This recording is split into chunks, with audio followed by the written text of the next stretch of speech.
Hey Narwhals, I'm your host Luke Narwhal, and today we'll be reading How Did You Get Fat?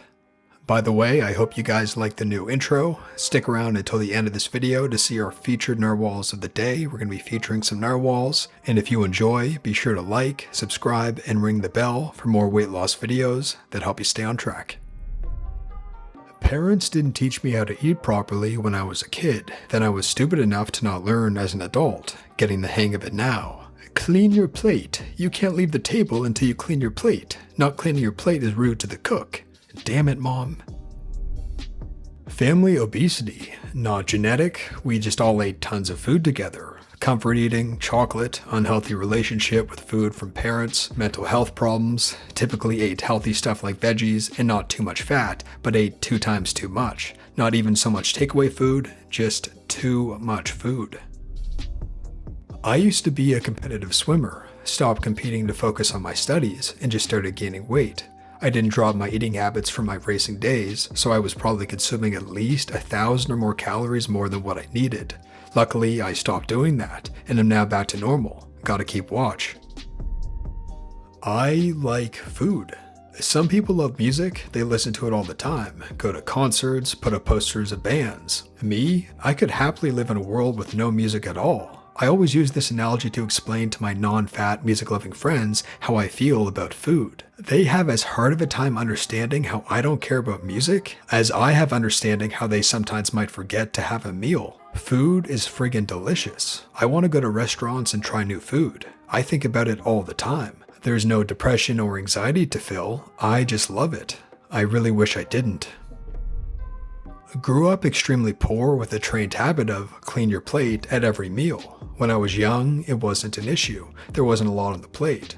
Around 11, my circumstances changed, and regular access to things like soda, candy, and greater helpings of food, seconds, on a regular basis, heck yes, no more hungry belly, led me slowly to get chunkier and chunkier. Combine those bad eating habits with the mom who cooked home-style southern food, and my own gamer/bookie personality, and you get a fatty. 3 McDoubles, 3 hot and spicy McChickens, and a large Coke every day. Edit, yes, this would be one meal. I got up to 260 pounds doing this. I changed my eating habits and lost 30 pounds after I stopped eating fast food. I am in the higher end of the overweight BMI, but enjoy my beer too much. When I stop drinking it, it just falls off me, but it's hard to stick with because it's just so tasty. It's 100% my fault, and I do not blame genetics at all. I could also stand to exercise more to negate it, but I'm so lazy. I don't eat too much, but 600 plus beer calories every day doesn't exactly help with the figure. I had 2 semi-major surgeries in a year, and now I'm too apathetic and fearful of re-injury that I don't take the necessary steps to get back into shape. The hardest part of being in shape at one point and falling out of it, and then trying to get back into it, is the slow startup to get back into it. I know I used to be able to run that fast, lift that much, do this many reps. The slow startup hurts my ego and pride, and it takes more work than working out once you're in shape. God damn it.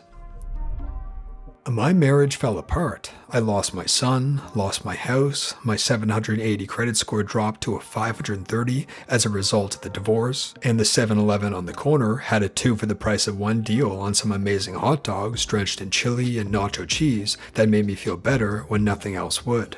Oh, and eggnog. I ate them twice, sometimes 3 times a day as my world crashed down around me. I went from 180-ish to 360 pounds in a year in a few months. That was 5 years ago. I'm trying to change my eating habits, and my new job is keeping me active, so I'm glad to say I'm down 14 pounds.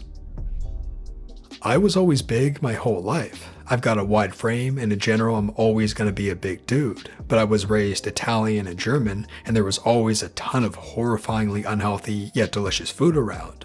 My mom liked to bake, so I was always eating cookies and stuff. Then when I was 15, my dad passed, and I decided to frig life for about 7 years. Almost failed high school, dropped out of college, and just lived in the basement at home unemployed playing video games, eating junk food, and drinking about 7 to 8 sodas a day. More when we'd have all-night LAN parties. Then one day, at the weight of 476, I decided I'm a fat piece of crap and I'm changing something before I die. Down to 235 in 19 months, and I've never felt better in my life. I can exercise, go outside, and have physical activity, go upstairs without gasping for air. I'm finally no longer severely depressed and have lost my anxiety. I don't have to take Prozac anymore either.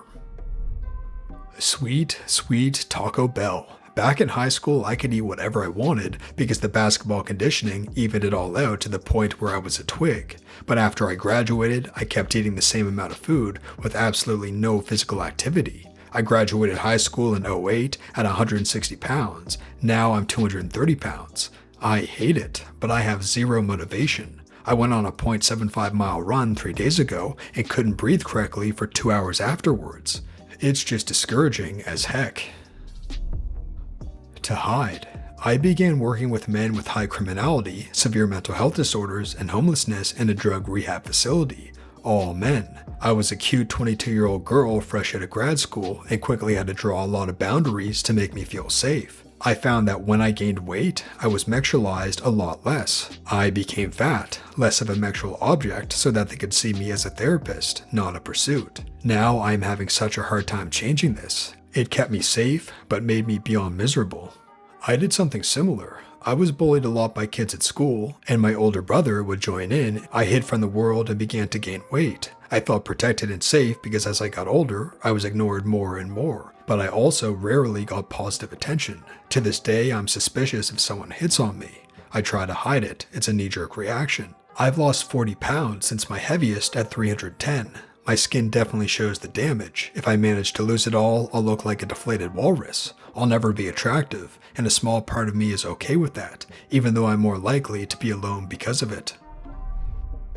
Interesting. Many people blame their depression. I blame someone else's, my mother's.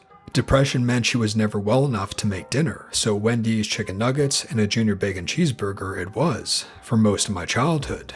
That's why if I ever have kids, I plan to cook, if my wife doesn't, every day. And for God's sake, I'm not going to lay in bed all day and make my kids think they're the reason I'm mad. Been bouncing around the same 20 to 30 pounds for years now. I just love food, and new and/or expensive food is the best. Oh, a new high-end French bakery opened up? Gotta sample at least 3 different pastries. Going to a festival? Gotta try the specialties at the upscale food trucks. New Chi-Chi burger shop? Gotta try the truffle fries. Friday night movie? Better order a pizza from the best pizza place. It's like I view every eating event as a once-in-a-lifetime opportunity. I think it stems from growing up poor because we never got to go out. Or maybe I'm just someone who loves good food. I've never gotten into too much trouble with Cheetos or grocery store candy. Lost a bunch of weight in 2008, gained back 40 pounds in 2009, plus another 10 pounds in 2010. Lost 20 pounds in summer of 2010, gained 20 pounds in winter of 2010-2011. Lost that 20 pounds again in summer of 2011 and gained it back again in early 2012. Lost it again at the end of 2012 and gained it back by the end of 2013, plus another 10 pounds at the beginning of 2014. I am the definition of a yo-yo dieter, currently 12 pounds into getting it off again, hoping to lose another 40 to 50 pounds. Problem is, I get about 20 pounds into a weight loss program and feel cute and start slipping. This time feels a little different. Maybe I'll go the distance. I'm not currently considered obese by the definition, but I am this close to the line and would like to be solidly into healthy territory. Eating clean and low carbing is doing the trick for me. I'm learning portion control and how to save some of whatever I bought for later. I'll cut a small piece of really good cheese, like $30 a pound cheese, and put it on a plate with some olives and a handful of nuts and call it a meal. I'm also learning to go to the store more often and buy smaller amounts. My refrigerator currently looks almost bare compared to what it used to look like. I'm throwing away so much less, and what is in my fridge are primarily healthy ingredients rather than quick snacks. Hoping to stay clean even when I up my carbs at some future point. Can't stay away from sushi or Thai or Mexican forever. Looking forward to a winter where I can ski without bumming out my knees and loads of cute sweaters and leggings. And that brings us to the featured narwhals of the day. If you would like to be a featured narwhal, just head on over to our subreddit at r/loseitnarwhals. The link is in the description below. Today's featured narwhal is Throwaway 2805, and they say, a year apart and 50 pounds down, listening to Luke's videos helped with motivation immensely. and they shared a picture there. Congratulations on your loss, throwaway, and thank you so much for sharing. Finally, if you haven't yet, be sure to subscribe for more weight loss videos that help you stay on track. Also, sign up to become a VIP Narwhal. You'll get 3 benefits, including access to a Narwhal merch giveaway, which is coming really soon. Sign up at lukenarwhal.com. Link is in the description below. If you're still watching, you're one of the few proud narwhals who made it to the end of this video. Feel free to comment a heart emoji below so we know who we are. Thank you for listening. I'll talk to you next time.